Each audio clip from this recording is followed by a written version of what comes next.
Assalamualaikum warahmatullahi wabarakatuh. Marhaban ya Ramadan. Selamat menunaikan ibadah puasa untuk anak-anak ibu semuanya. Semoga ibadahnya lancar dan senantiasa dalam lindungan Allah Subhanahu wa taala. Amin amin ya rabbal alamin. Anak-anak ibu, sebelum kita mulai pelajaran pada hari ini, marilah kita berdoa terlebih dahulu. Berdoa, mulai.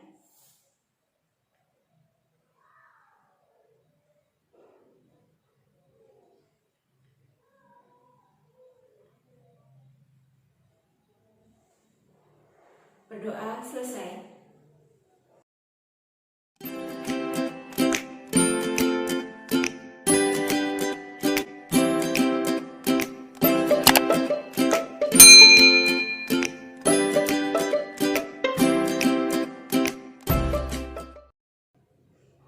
Anak-anak, pada pagi hari ini kita akan memulai pelajaran mata pelajaran prakarya dan kewirausahaan untuk kelas 10 mengenai materi atau bab budidaya tanaman hias. Sebelum Ibu mulai materi, Ibu ingin bertanya terlebih dahulu pada kalian. Kira-kira di antara kalian, apakah kalian sudah pernah atau punya pengalaman budidaya tanaman hias?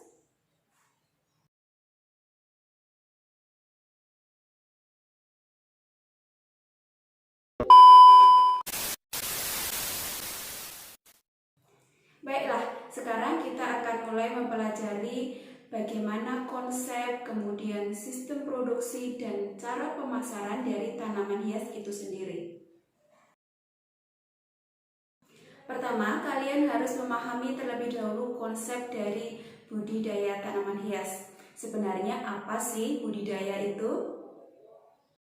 Budidaya adalah kegiatan terencana dalam memelihara sumber daya hayati dalam area lahan tertentu untuk diambil manfaat atau hasil panennya.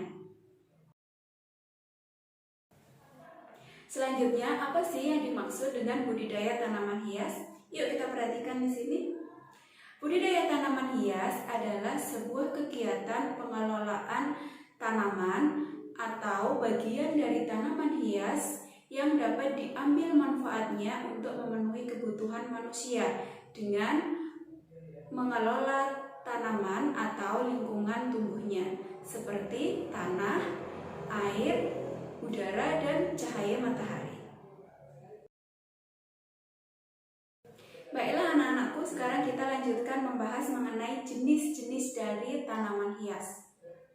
Pada dasarnya, tanaman hias itu adalah tanaman yang sengaja ditumbuhkan untuk bisa menjadi penghias ruangan, mempercantik lingkungan, dan lain sebagainya. Tanaman hias ini dapat tumbuh secara indoor maupun outdoor. Jenis-jenis tanaman hias ini beraneka ragam. Ada 5 kelompok tanaman hias. Yang pertama, tanaman hias dari bunganya. Meliputi apa saja? Yuk kita lihat gambar di sini. Ya, ini adalah gambar anggrek. Anggrek merupakan salah satu jenis tanaman hias yang sangat diminati oleh masyarakat, di mana anggrek ini akan memiliki khas dari bunganya yang indah. Selanjutnya ada bunga mawar. Ya, seperti pada gambar di atas, bunga mawar akan sangat cantik karena memiliki mahkota yang berwarna-warna sehingga dapat mempercantik lingkungan rumah kita maupun lingkungan di sekitar tempat tinggal kita. Tanaman anggrek maupun bunga mawar ini pun juga memiliki harga yang lumayan tinggi sehingga dapat diperjualbelikan untuk bisa memenuhi kebutuhan ekonomi masyarakat kita. Selanjutnya, jenis yang kedua adalah jenis tanaman hias dari daunnya. Jadi tanaman hias ini dikenal karena memiliki daun yang indah. Beberapa contoh tanaman hias dari daun ini diantaranya adalah suplir, seperti gambar di samping ini.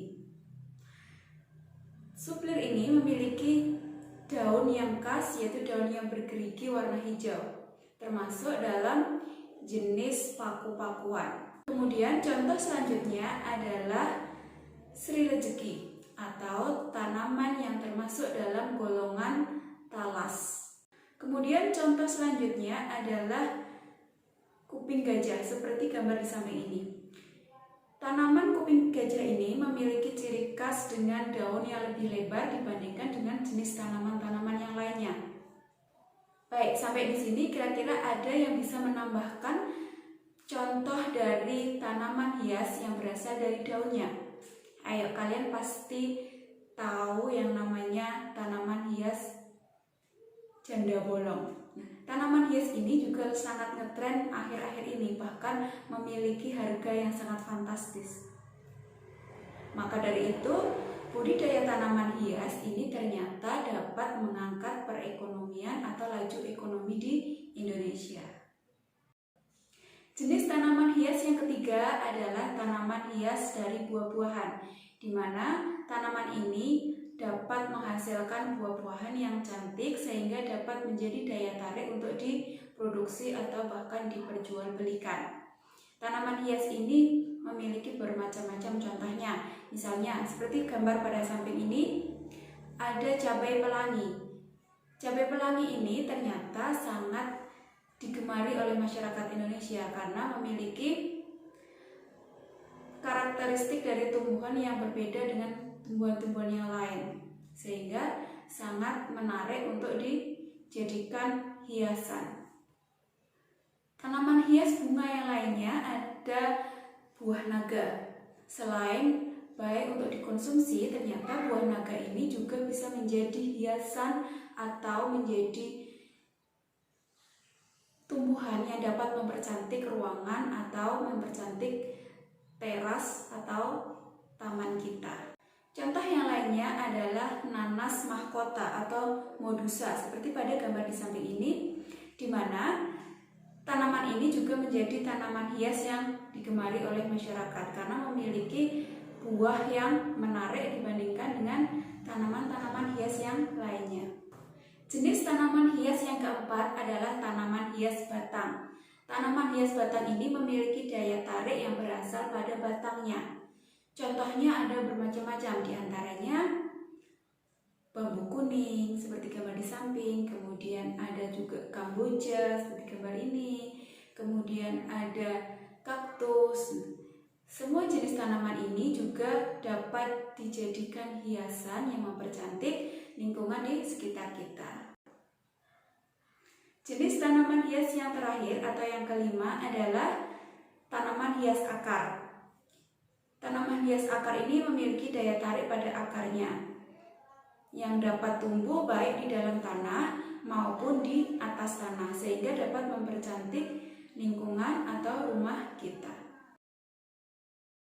Baiklah anak-anak, setelah kita mengenal berbagai macam jenis-jenis tanaman hias dan tentunya kita tertarik untuk membudidaya tanaman hias, apa sih yang akan kita lakukan pertama kali ketika kita punya niat untuk memproduksi tanaman hias? Yuk kita pelajari satu persatu sarana atau bahan yang perlu kita persiapkan untuk memproduksi tanaman hias. Bahan-bahan atau alat-alat yang perlu kita persiapkan diantaranya adalah yang pertama jelas benih, kemudian ada pupuk, kemudian setelah tumbuh kita perlu pestisida agar tanaman kita dapat tumbuh dengan baik tanpa diserang hama. Kemudian ada juga zat untuk mengatur tumbuh tanaman sehingga tanaman hias yang kita produksi ini tidak tumbuh secara liar atau secara tidak terkendali. Misalnya seperti kaktus, kita perlu zat pengatur tanaman sehingga kaktus itu bisa menjadi tanaman yang kerdil. Kemudian kita juga memerlukan media tanam, bisa menggunakan bahan organik maupun bahan anorganik. Bahan organik ini bisa berupa tanah atau dari sampah organik yang sudah kita jadikan tanah. Kemudian bisa menggunakan bahan anorganik seperti contohnya kita masukkan dalam sebuah botol plastik dan lain sebagainya. Tahapan yang kedua dalam melakukan budidaya tanaman hias tentu adalah mempersiapkan alat, bahan, dan lahan yang akan kita pakai untuk memulai produksi tanaman hias. Tempat yang strategis, misalnya dengan ketersediaan air yang cukup, kemudian pencahayaan matahari yang cukup, itu juga sangat menentukan keberhasilan dari proses produksi atau budidaya tanaman hias yang kita lakukan. Jadi hal tersebut perlu kita pikirkan secara matang. Tahapan yang ketiga adalah proses penanaman tanaman hias. Yang perlu kita lakukan adalah menyiapkan wadah, kemudian menyiapkan media tanam baik organik maupun anorganik, kemudian pupuk, ketersediaan air, cahaya, dan juga kita perlu mempersiapkan pestisida atau zat pengatur pertumbuhan tanaman. Sehingga pada proses ini kita memerlukan semua bahan-bahan yang sudah kita siapkan sebelumnya. Tahapan yang keempat adalah tahapan perawatan. Ini adalah proses yang lumayan butuh perhatian dari kita agar tanaman dapat tumbuh sesuai dengan yang kita harapkan. Pada proses perawatan ini kita perlu memahami kebutuhan dari tanaman itu sendiri. Proses pemupukan, kemudian penyiraman harus kita sesuaikan dengan kebutuhan dari tanaman yang kita produksi. Baik anak-anak, sekarang kita lanjutkan pada materi yang terakhir, yaitu mengenai strategi pemasaran. Dalam memasarkan tanaman hias ini, kita perlu melakukan berbagai strategi. Yang pertama jelas kita tentukan terlebih dahulu target marketnya, target pasar dari tanaman hias yang kita produksi. Misalnya kita bisa memilih ibu rumah tangga atau para pensiunan yang mereka butuh kegiatan di rumah untuk menjadi konsumen dari tanaman hias yang kita budidaya. Kemudian kita perlu memilih media promosi atau media pemasaran kita. Mungkin bisa dengan promosi secara langsung atau secara offline melalui penjualan di toko. Kemudian juga bisa kita lakukan secara online melalui media sosial atau melalui platform-platform jual beli yang sekarang banyak sekali ada di internet. Kemudian kita juga bisa bergabung dalam sebuah komunitas tanaman hias sehingga kita bisa mengambil berbagai ilmu dari mereka, baik ilmu dalam proses produksi atau budidaya maupun ilmu dalam proses pemasaran. Bahkan kita bisa mendapatkan link promosi atau link pemasaran melalui komunitas tersebut. Kemudian tentu saja kita juga harus menjalin hubungan dengan konsumen kita, sehingga konsumen kita merasa puas apabila telah membeli tanaman hias kepada kita. Misalnya ada konsumen yang sudah membeli kaktus kita. Setelah beberapa hari mungkin kita bisa follow up dengan komunikasi, menjalin komunikasi dengan mereka, misalnya dengan menanyakan bagaimana tumbuh kembang dari tanaman hias yang kemarin dibeli Bapak atau Ibu, seperti itu, sehingga konsumen kita merasa diperhatikan. Nah, itu menjadi strategi pemasaran kita, sehingga apabila konsumen kita ingin membeli jenis tanaman yang lain, dia tidak akan lari kepada produsen yang lain.